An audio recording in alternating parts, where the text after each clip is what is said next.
ये कौन सा प्रैक्टिस सेट 41 नंबर पर आते हैं। शुरू करते हैं। निम्नलिखित में से किस सिंधु घाटी सभ्यता स्थल पर हाल ही में खोजे गए क्या संबंधित टेराकोटा की प्रकृति मिली है? तो बनवाली में मिला है, टेराकोटा की प्रतिकृतियाँ मिली हैं। ठीक है। अशोक के अधीन मौर्य राजवंश का सबसे सही वर्णन निम्नलिखित में से कौन करता है? देखिए इसके ऑप्शन के हिसाब से केंद्रीकृत एकाधिपत्य था अशोक के अधीन। ठीक है, आगे पढ़ते हैं। जहांगीरनामा में छोटा नागपुर राज्य के किस हाथी का उल्लेख मिलता है? तो यह श्यामचंद्र हाथी का उल्लेख मिलता है। कहाँ? जहांगीरनामा में छोटा नागपुर राज्य के किस हाथी का उल्लेख मिलता है? तो श्यामचंद्र का उल्लेख मिलता है। आगे पढ़ते हैं। अगला है कि निम्नलिखित सूफी संतों का सही कालक्रम क्या है? तो सबसे पहले आए थे कौन सा? ख्वाजा अली हुजाबिरी व शेख बैदुद्दीन सिकंदर समरकंदी, केवल शाह नियातुल्लाह कादिर और ख्वाजा बाकी बिल्लाह। सब करम से ही हैं, इसको याद करना पड़ेगा। सब करम से ही आए थे। निम्नलिखित में से किसका संबंध बिहार होम रूल लीग से नहीं है? बिहार होम लीग से नहीं है तो मौलाना मजहूर हक था उसके संस्थापक थी। बिहार में होम रूल के ही संस्थापक सदस्य थे। और उसके बाद है सरफराज हुसैन भी सम्मिलित थे और चंद्रवंशी शायद संबंधित थे। फखरुद्दीन अली अहमद उससे संबंधित नहीं थे। बहुत बाद के व्यक्ति हैं। निम्नलिखित में से किस सुल्तान ने सती प्रथा पर रोक लगाने का प्रयास किया था? मोहम्मद बिन तुगलक ने सती प्रथा पर रोक लगाने का प्रयास किया था। अगला क्वेश्चन है साम्राज्यवादी लेखकों ने किसे सीधा साधा दैत्य कहकर संबोधित किया है? तो टीपू सुल्तान को सीधा साधा दैत्य कहा है। कौन सा साम्राज्यवादी यानी ब्रिटिश इतिहासकार बोला है इसको? ब्रिटिश इतिहासकार बोला इसकी टीपू सुल्तान दैत्य था। किस सिख धार्मिक गुरु के पुत्र द्वारा उदासी नामक संप्रदाय का स्थापना किया गया था? तो गुरु नानक द्वारा। किस सिख गुरु के पुत्र द्वारा उदासी नामक संप्रदाय का स्थापना किया गया था? गुरु नानक के पुत्र द्वारा किया गया था। आगे बढ़ते हैं। Next question. निम्नलिखित में से किसने कहा था कि रैयतबाड़ी एक ऐसी व्यवस्था है जो भारत में हमेशा के लिए प्रचलित रही है? तो ये थॉमस मुनरो बोला था। निम्नलिखित में से किस समाचार पत्र में महात्मा गांधी संबोधित नहीं है? महात्मा गांधी से संबंधित नहीं है। यंग इंडिया उन्होंने निकाला था और हरिजन पत्रिका उन्होंने निकाला था। इंडियन ओपिनियन उन्होंने निकाला था। क्योंकि इंडिया मिरर का संबंध महात्मा गांधी से नहीं है। नेक्स्ट आगे पढ़ते हैं। निम्नलिखित में से कौन सा लोटा पहाड़ का मुख्य पहचान है? प्रस्तरकालीन आदिमानवों का केंद्र होना। ठीक है, कौन सा लोटा पहाड़ का मुख्य पहचान है? कि प्रस्तरकालीन आदिमानवों का केंद्र होना। निम्नलिखित में से सही क्रम में व्यवस्थित करिए।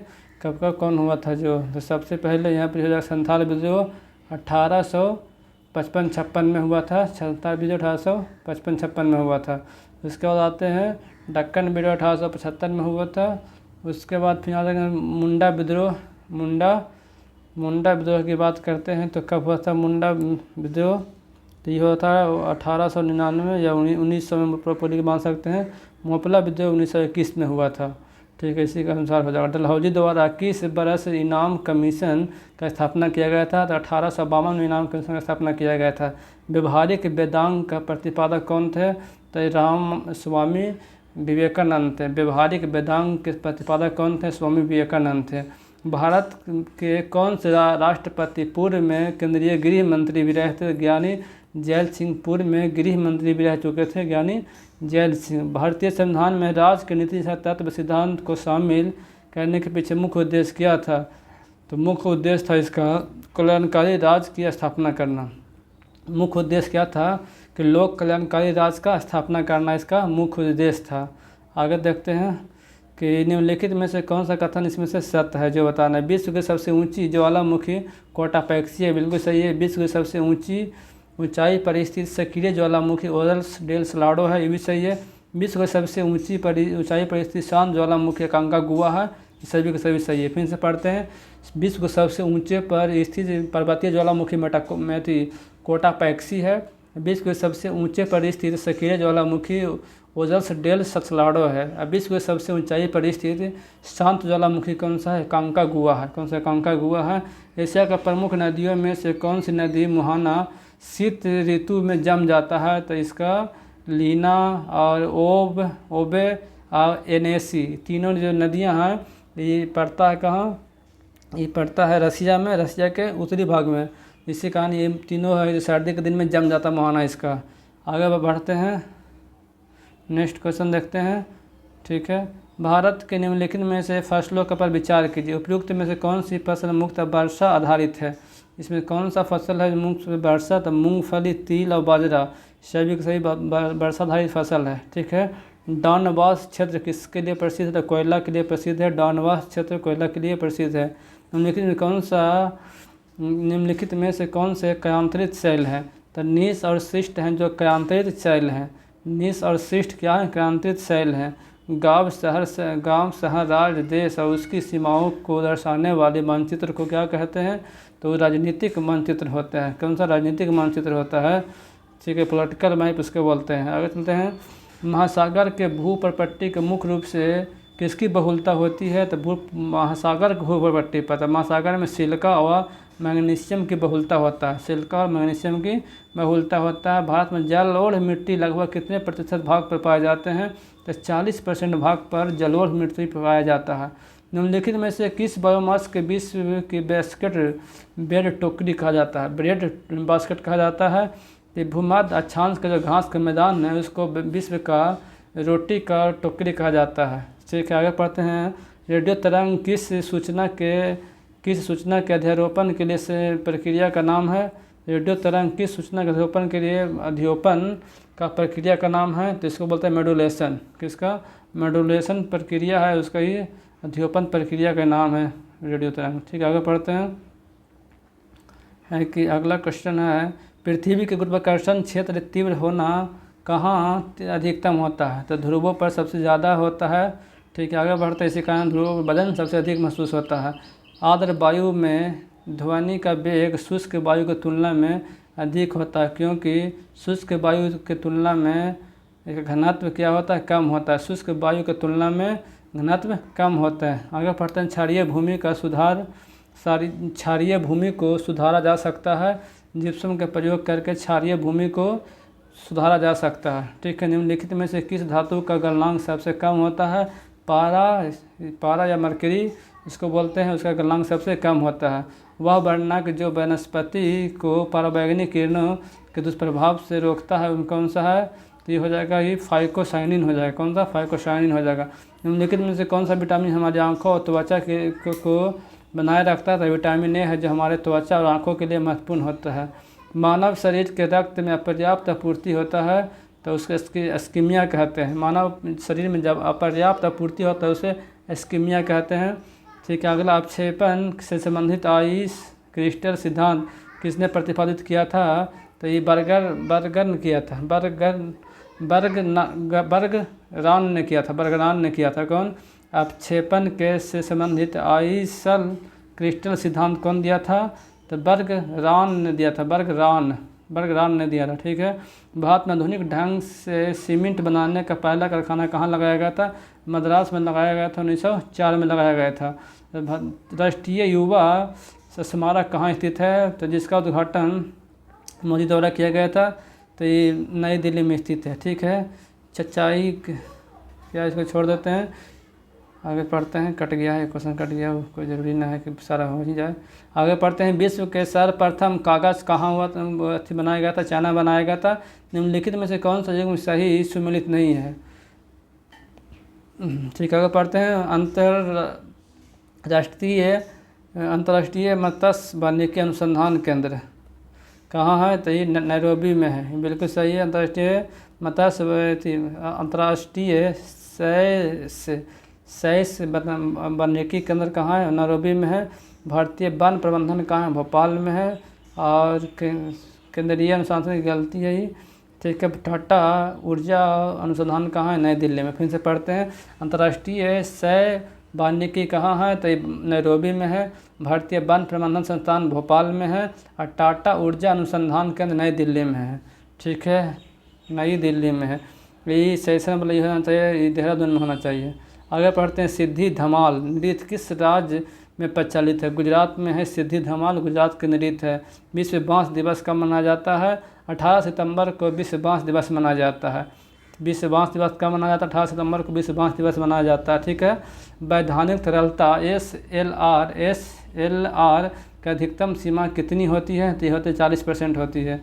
SLR का अधिकतम सीमा कितना हो सकता है? तो 40% हो सकता है। निम्नलिखित सूची 1 और सूची 2 को मिलाना है। सूची 1 और सूची 2 को मिलाना है कि पूर्ण लाभ का सिद्धांत कौन बताया था? एडम स्मिथ दिया था। बिग पुश का थ्योरी कौन दिया था? तो ये दिया था पॉल रोसनस्टीन रोडन ने दिया था। ठीक है। निम्न स्तरीय संतुलन जाल का सिद्धांत कौन दिया था? तो ये दिया था रिचर्ड आर नेल्सन ने दिया था। संतुलित विकास का सिद्धांत कौन दिया था? रेगनर नार्कस ने दिया था। संतुलित विकास का सिद्धांत दिया था। ठीक है। संतुलित विकास का सिद्धांत कौन दिया था? तो रेगनर नार्कस ने दिया था। ठीक है। आगे पढ़ते हैं, फिर से याद करते हैं। पूर्ण लाभ का सिद्धांत कौन दिया था? एडम स्मिथ ने दिया था। बिग पुश का सिद्धांत कौन दिया था? तो पॉल रोसनस्टीन रोडन ने दिया था। और निम्न स्तरीय संतुलन कौन दिया था?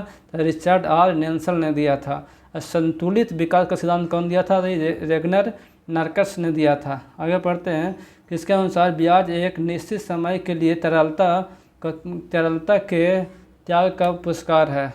ठीक है। ब्याज एक निश्चित समय के लिए तरलता का त्याग का पुरस्कार है। तो ये किन्स बोला था? किन्स बताया था जो ब्याज है वो निश्चित समय के लिए तरलता का जो त्याग करते हैं उसी का पुरस्कार है, किन्स के अनुसार। आगे पढ़ते हैं। आकुन का नियम किससे संबंधित है? तो बेरोजगारी से संबंधित है। आकुन का नियम किससे संबंधित है? तो बेरोजगारी से संबंधित है। आकुन का नियम बिल्कुल सही है, बेरोजगारी से संबंधित है आकुन का नियम।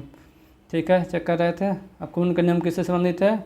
आकुन का नियम किससे संबंधित है? तो ये बेरोजगारी से संबंधित है। बिल्कुल वीवीआई क्वेश्चन है।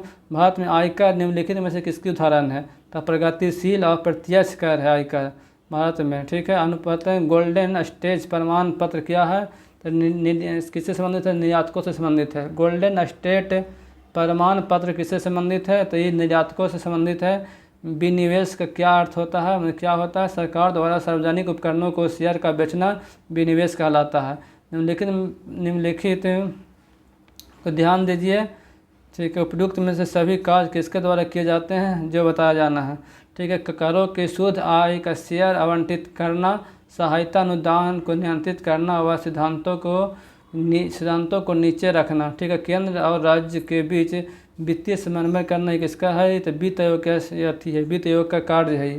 किसका है? वित्त आयोग का कार्य। आगे पढ़ते हैं। निम्नलिखित पारिस्थितिकी तंत्रों में किसमें पाई जाती है विविधता सापेक्षिक काफ़ी का अधिक होता है? तो ये होता है प्रवाल भित्तियों में जो पारिस्थितिकी विविधता है सबसे अधिक होता है। ठीक है। आगे पढ़ते हैं। 41 हो गया, 42 नंबर सेट में आते हैं। ठीक है। हड़प्पा कालीन सभ्यता बनवाली किस नदी के किनारे है? तो रंगोई नदी के किनारे है। सप्तभंगी सिद्धांत किससे संबंधित है? जैन से संबंधित है सप्तभंगी सिद्धांत। अकबर जिसे अपने जीवन काल में पूर्ण न हो सका परंतु उससे जहांगीर ने पूरा किया था, वह कौन सा कार्य था? तो मेवाड़ का अधीन करना। मेवाड़ अकबर का के अधीन कभी नहीं आ पाया, जाकर वो जहांगीर ने वो काम पूरा किया था मेवाड़ को। ठीक है। आगे पढ़ते हैं। सूफी संतों का मिलान सिलसिला के साथ जिसमें वे संबंधित थे, नीचे के देना है कौन सा कूट है? संबंधित है कौन सा सिलसिला को कौन सा मानते थे उसको मिलान करना है। शेख निजामुद्दीन औलिया हैं जो चिश्ती सिलसिला को मानते थे। शेख निजामुद्दीन औलिया चिश्ती सिलसिला से संबंधित थे। ठीक है। बहाउद्दीन जकारिया इसे सोहरावर्दी संबंधित हैं। ठीक है। बहाउद्दीन जकारिया सोहरावर्दी संबंधित हैं। मियाँ मीर हैं जो कादरी से संबंधित हैं। मियाँ मीर कादरी संप्रदाय से संबंधित हैं। अहमद सरहिंदी हैं नक्शबंदी से संबंधित है। फिर से ऊपर चलते हैं। जो कादरी सिलसिला को मानते थे वो कौन थे? कादरी सिलसिला से संबंधित कौन थे? तो वो थे मियाँ मीर थे। सोहरावर्दी से कौन थे? तो बहाउद्दीन जकारिया थे। चिश्ती सिलसिला से संबंधित थे शेख निजामुद्दीन औलिया थे। और नक्शबंदी से संबंधित थे अहमद सरहिंदी थे। ठीक है। आंसर भी हो जाएगा। आगे बढ़ते हैं। विश्व प्रसिद्ध तख्त ताऊत निम्नलिखित में से किस मुगल भवन में रखा था? तो ये दिल्ली के लाल किले के दीवान में आम में रखा हुआ था। ठीक है, आगे पढ़ते हैं। आमदनी का ब्यौरा तैयार करने वाला पहला शासक कौन था? तो फिरोज शाह तुगलक था। आमदनी का ब्यौरा तैयार करने वाला पहला शासक कौन था? तो ये फिरोज शाह तुगलक था। देख लेते छठा के आंसर क्या बी होना चाहिए? छः के आंसर बी बिल्कुल सही है। कौन सा था? आमदनी का ब्यौरा तैयार करने वाला शासक कौन था? तो ये था फिरोज शाह तुगलक ही था। आगे पढ़ते हैं। मांडू जी किले का निर्माण किसके द्वारा करवाया गया था? तो मांडू किले का निर्माण होशंग शाह या हुसैन शाह द्वारा करवाया गया था। ठीक है, मांडू किले का निर्माण होशंगा शाह या हुसैन शाह द्वारा करवाया गया था। हसन गंगू ने अपनी साम्राज्य में कुल कितने प्रांतों में विभाजन किया था? तो कुल 4 प्रांतों में विभक्त किया था हसन गंगू ने अपने साम्राज्य को। आगे आते हैं, नेक्स्ट क्वेश्चन देखते हैं। भारत में अंग्रेजी शासन के संदर्भ को निम्नलिखित कथनों पर विचार कीजिए।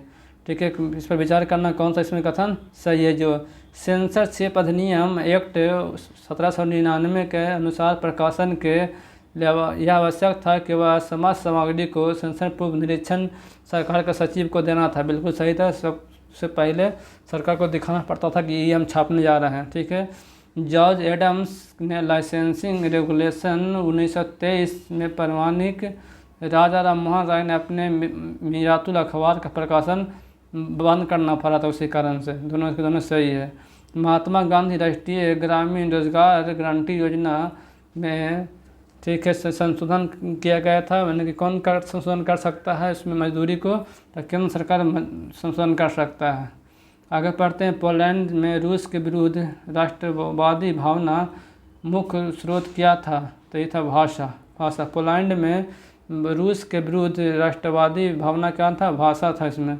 ठीक है, निम्नलिखित में से वह कौन सा आयोग था जिसने सबसे पहले भारत में प्राथमिक व माध्यमिक स्तर का शिक्षा प्राथमिक व माध्यमिक स्तर का शिक्षा पर ध्यान दिया था? तो हंटर्स कमीशन ने दिया था। प्राथमिक और माध्यमिक दोनों पर दिया था, हंटर कमीशन ने दिया था। चलिए शुरू करते हैं। निम्नलिखित में से किसके द्वारा भारत में व्यापार नियंत्रण हेतु कार्टेट व्यवस्था का शुरुआत किया गया था? तो पुर्तगाली द्वारा शुरुआत किया गया था। ठीक है, डलहौजी के समय में पोस्ट ऑफिस एक्ट कब पारित किया गया था? तो 1754 में पारित किया गया था। डलहौजी के द्वारा पोस्ट ऑफिस एक्ट कब पारित किया गया था? तो 1854 में पारित किया गया था। भारतीय संविधान में चुनाव आयोग का प्रावधान निम्नलिखित में से किस देश से प्रेरित है? चुनाव आयोग किस संविधान में किस देश से लिया गया है? तो ये हो जाएगा इनमें से कोई नहीं। जो चुनाव आयोग लिया गया है वो किस देश से लिया गया है? तो दक्षिण अफ्रीका से लिया गया है। इसमें ऑप्शन में नहीं है। ठीक है, आगे बढ़ते हैं। भारत का संविधान भारतीय को सुप्रीम कोर्ट के केंद्र व राज्य के बीच विवादों के निपटारा के लिए किस अधिकार का तहत प्रयोग किया जाता है? तो वास्तविक अधिकार है। ठीक है, निम्नलिखित में से किस पहाड़ी को मिलाकर पूर्वांचल पर्वत श्रृंखला का निर्माण होता है? ठीक है, तो पूर्वांचल पर्वत का निर्माण होता है। तो उसमें पटकाई बूम है, मणिपुर के पहाड़ी है, मिजो हिल्स है और नागा पहाड़ी है। मतलब सभी को मिलाकर पूर्वांचल पहाड़ी का श्रृंखला का निर्माण होता है। ठीक है, डुंगेश्वरी पहाड़ी कहाँ है? तो बिहार के गया में पड़ता है डुंगेश्वरी पहाड़ी। ठीक है, बिहार में पड़ता है डुंगेश्वरी पहाड़ी। भारत में ज्वार शक्ति के उत्पादन के लिए निम्नलिखित में से सर्वाधिक संभावित किस तट पर है?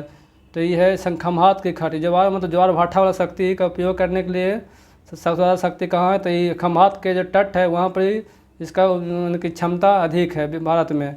दक्षिण अमेरिका के 2 देश पूर्णतः भू अवस्थित लैंड लॉक कंट्री है। उनमें से एक कौन है? पहला पराग्वे, तो दूसरा कौन है? बोलिविया है। ठीक है, अगर पता इक्विनीजेनिस क्या है? तो एक रोमन कैथोलिक संस्था था ये। ठीक है, अगर पता है भारत में शुष्क भूमि की खेती उन प्रदेशों तक सीमित है जहाँ वर्षा कितनी होती है? 75 से कम होती है, वहाँ शुष्क भूमि की खेती वहीं तक सीमित है। 2011 की जनगणना के अनुसार भारत में किस राज्य की जनसंख्या सबसे कम थी? तो ये ऑप्शन के हिसाब से कौन हो जाएगा? सबसे कम जनसंख्या कहाँ था? तो सिक्किम हो जाएगा। ठीक है, सिक्किम हो जाएगा ऑप्शन के हिसाब से। ठीक, सिक्किम हो जाएगा। किस राज्य में था? तो सिक्किम में था। ठीक है, किस एक पर्यटक तारों को क्षितिज के लंबवत उठते देखा है? तो वह अवस्थिति होगा। विषुवत रेखा पर वह स्थिति होता है कि जो तारा है क्षितिज रूप से लंबवत उठता हुआ दिखाई देता है। ठीक है। निम्नलिखित में से कौन सा जल नमूनामध्य आर्कटिक महासागर और प्रशांत महासागर को जोड़ता है? तो बेरिंग जल नमूनामध्य है जो दोनों को जोड़ता है।